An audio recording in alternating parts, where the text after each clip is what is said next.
Welcome to Star Wars Timeline. My name is Ben. Today I'm reviewing Season 1 finale of the Ewoks show called Asha. Quick spoiler alert, I'll be talking about the storyline, the characters here, so if you don't want to find out what happened, please go watch the episode first, and then feel free to come back and drop your comments in the video section below. Let me know if you enjoyed this episode or if you agree with my review.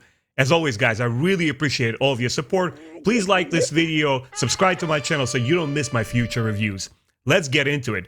Beforehand, I gotta say this was a very special episode for me because it was a finale of the first season and I needed to see where it culminates. It's gotta bring the entire season together because it was a somewhat uneven experience for me. Some episodes I really enjoyed, I loved them completely. Other episodes just didn't work for me, so I needed this episode to hit the mark and be special in all sorts of ways. So let's get into it. We begin with Teebo, Wicket, and Paploo. They're hanging in the forest. They're having a very casual day. And, you know, they hear sounds in the background. And Wicket says, hey guys, you hear something? Something is going on there. When they go to check it out, they see that Dulocs are back at it. They're up to no good. And they trap this noble beast. This really cool looking creature called Maramu. I'm like, okay, what's going on there? This is no good. But right there, something very special happens. The red ghost appears. This immediately I got Princess Mononoke vibes, or Jungle Book, Mowgli. This creature, which is obviously an Ewok, but it's unlike any Ewok we've seen before, which does not belong to the tribe that we spend the time with in the Sunbright Tree Village. And I'm like, hold on a second. So we have a new clan of Ewoks going on here? This is pretty interesting. So this red ghost appears, very exotic looking, very cool, and it's also has this mount that it rides, this huge dog-like creature. The Ewoks see it, they're scared off. First of all, the Dulocs also see that. It's like, oh my god, they dropped their catch and they have to flee away. They're completely terrified of this new appearance. Ewoks are likewise surprised by this. And like, oh, this is a red ghost, what do we do? And they glide away. It's like, oh my god, we're never coming back to this part of the forest again. Right there, this episode captured me. There's something cool going on here that has to do immediately with our main protagonists, with the Ewok culture, with this unknown entity. Like, who is this creature? Who is this Ewok? What is the tribe it's from? What is its story? What's going on? I was so invested right away, and as a huge fan of Princess Mononoke, for those of you guys who watch anime, you know the amazing work of Hayao Miyazaki. This is probably my favorite film of his. I'm like, oh man, let's see more of this. Where is this episode gonna lead? Please stay on point. If the story is cool in this episode, I'm gonna be completely sold. So anyway, our Ewoks are back in the village, and Paploo tells Melania and the children their story. And I love that part too. He's like, oh, trying to spook the kids away. And then this creature showed up. And of course he has to embellish and, you know, exaggerate the story so it's fun and exciting. And they're all laughing at him. And I think was it Teebo who says, Paploo was kind of scared too. So that was a funny moment there. Wicket tells Nisa that, hey, we saw an Ewok who was unlike any other Ewok I've seen before. It had red fur. And it was riding a Karina beast. That's what they're called. I had to go and look it up on the Wikipedia. So I'm like, okay, Karina beasts. Once again, Princess Mononoke kind of stuff. It's an Ewok riding a dog-like creature, which obviously calls back to Mowgli because he was adopted by a pack of wolves and raised by them. I'm like, okay, this is really awesome. But from this point forward, something unexpected happens. I gotta say, guys, that I was always a huge fan of Nisa the moment that I saw her in the show. I like that her fur color is unlike any other Ewok. She behaves somewhat differently because she's a chieftain's daughter, right? There's a lot of responsibility with her. But the moment when she hears about this seemingly unrelated Ewok who has red fur, she's shocked. She runs back to her home. She pulls out this little garment, this blue shawl, and she's crying. She's in tears. And then when Wicket captures with her, and she says, hey, hold on a second, what's going on? Tell me. She tells him a full story. That as a child, her family went picking some pretty stones. And she picks up this blue stone, which becomes later very important for this episode, that she still wears on her hood. But something terrible happened. There was a hand attack. This huge giant creature comes out, which I thought was pretty cool. I sort of wanted to see more of it in this episode because once again, it expands the the lore in the Star Wars, and it shows you that Endor Moon has all these types of weird creatures. So I really like that one. I also enjoy the creatures that they show in the Ewok live action movies, but this one, Handak, was pretty interesting in terms of animation. And something terrible happened. Her family was attacked, and her mother is gone. She was killed. I think this show, being children friendly, kind of shied away before from these kind of like terrible events of directly saying that somebody was killed off. So it only made this story so much more dramatic that in this attack, Nisa's mom was killed, and her dear sister Asha, she was lost to them. And this is where we find out, hold on a second. So this Asha, this red ghost creature, this Ewok, is the sister of Nisa. But why do they look so different? Well, she's special in some way. Like, okay, I'm willing to buy that. That distinction between color, I think, was very deliberate to throw us off, especially children. And at first, so you're confused, you're trying to figure out who this Ewok is. And then when Nisa reveals the information to you, I'm like, but why is she red furred? Oh, because she's special. I think this is explanation enough. It's just to highlight this particular Ewok and say that she's different from everyone else. When Chief Sherpa puts Nisa to bed, he says, look, let me tell you something. We tried everything. We tried to look for your sister. We've done the best job that we could, but we simply couldn't find her. All this time, she would have shown up. Your sister is gone, and, we got to go to bed. By night, Nisa, of course, being the kid that she is, she's not willing to listen what the adults are saying. She sneaks away, and she tries to call to Wicket. She's like, hey, could you please tell me, where have you seen her, how to get to her? And there's a really cute and fun moment where Wicket tries to explain the route. He's like, it's like one glider day away. You kind of fly this way and then around this path. He's totally confused. And right there, she's smiling at him. He was like, so are you coming?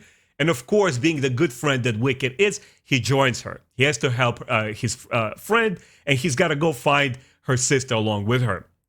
So they journey back together, and Nisa has this bright idea. She says, hold on. So on our way, why don't we stop by and we talk to this Chukatok, the woodsman, which I don't remember if we've seen before. I'm trying to, maybe you guys could leave a comment and tell me if he shows up earlier in the season. But to me, maybe because I forgot, he's like, okay, here's another part of the Ewok tribe, this woodsman, who seems to know the outskirts, the outside areas of the forest, which they don't frequent, and he probably will give them the right pathways, which is, once again, a very interesting trope.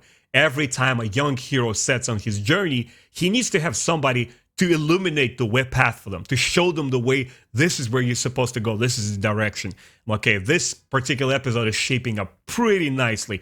How is it going to end up towards the end? Like, so far, all the elements are aligning just right. I'm like, okay, this is really cool. As they travel, I think they mentioned quickly that's like, hey, by the way, we got to hurry up because the snow season is coming. That's why there is a shift in the environment. We go from completely sunny side of the forest, and then maybe they climb higher in the mountains or whatever this is. Now everything is covered by snow, and their pathway is so much harder, and the mount actually panics, and Ewoks are thrown off. And Wicket he grabs onto the rope, but he's over the cliff. He's about to just fall into his death once again. But right there, he's captured by the woodsman. He's like, kids, what are you doing here? You're supposed to go back to the village. This is no place for the young Ewoks to be. But the danger is not over. These creatures appear and they surround our group, and they seem to be stuck and cornered. They don't know how to proceed. But right there, Asha appears. The red ghost is there once again. And guys, I gotta tell you, I love every time she appears on screen. The writers of the show and the way they animated it, it's always with this degree of tension and mystique. Every time she appears, I'm like, oh, wow. First of all, she's so cool looking. She's got to be one of the best Star Wars creature designs I've seen. It's simple, and all the accents, like with her little belt, with her utility belt, with like little pouches, her cape, everything about her speaks like exotic or indigenous or aboriginal, somebody who belongs in that part of the forest and that regular Ewoks have not interacted with before. She looks phenomenal. I absolutely love the way they present her. And then she appears, she has this grand appearance, she chases the creatures away, And right there is a very, very heartfelt moment where Nisa and Asha are reunited and they actually recognize one another. And you could tell that Asha has not practiced talking for a long time. Even though she's 6 winters older than Nisa, still for her, it's a little bit hard trying to speak once again because obviously she has been raised by these wolf creatures. So she become a lot more wild. Once again, hitting those Jungle Book Mowgli vibes for me. And me, as a kid, we had this beautiful, beautiful animated adaptation of the Jungle Book in Russia, which obviously we also grew up with the Disney version, but I also had this Russian version, which is a lot closer to Rudyard Kipling's original book. So that has a very, very special place in my heart. Every time I see like a Mowgli story, I just gotta watch it. And here, following Asha, I'm having the same vibes. I'm like, this is so really cool. So the sisters recognize each other. They have the moment to spend in Asha's cave where she now tells her side of the story.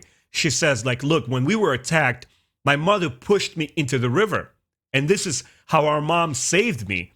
And she grabbed my cape. And this is something maybe to signal that I'm still alive or something, that you guys were trying to look for me. But I was actually alive all this time. And that this Karina creature had adopted her. And this is her new family now. And she says, Nisa says, but okay, so I found you. This is a happy moment. Why don't you come back with us?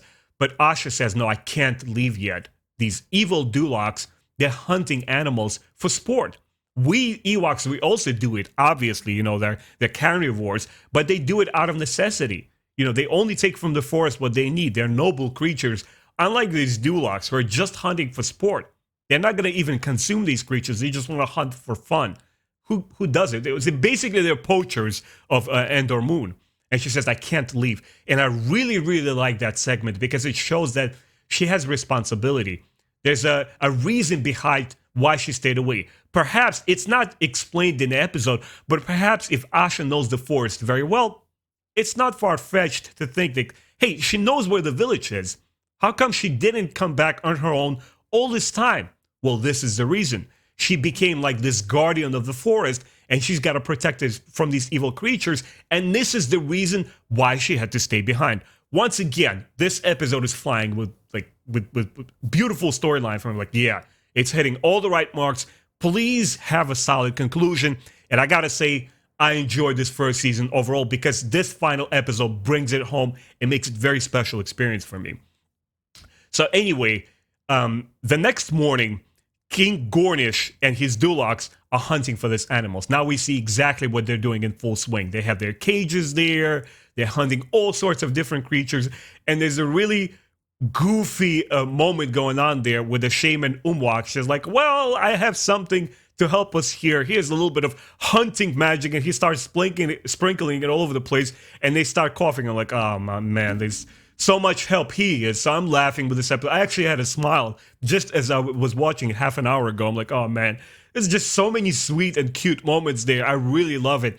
I just can't picture my reaction if I were a 6 or 7 year old. I would probably have a blast, guys. Obviously, I wouldn't have anything bad to say about any episode in the show. I would just gobble it all up and just enjoy the entirety of it. As an adult, I have to be a little bit more critical, but this particular moment, it relieves the tension. It tells us, okay, we understand what Asha's mission is here, but once again, you got to play it up to the kids. You got to make it funny. You got to make it exciting. And this whole hunting magic thing is not doing anything, and it's just kind of funny. So Asha frees the Maramu noble beast and the rest of the cages by simply strolling into the hunting camp. And I'm thinking to myself, well, hold on a second. She's just one Ewok. What is she going to do? And King Gornish is just sitting there. I was like, what the hell is she doing? Are you by chance the red ghost? He's like first treating it amicably. And I'm thinking to myself, is he completely scared to act here? What is he gonna do? He's like, and Asha's like, yes, this is me. He's like, attack!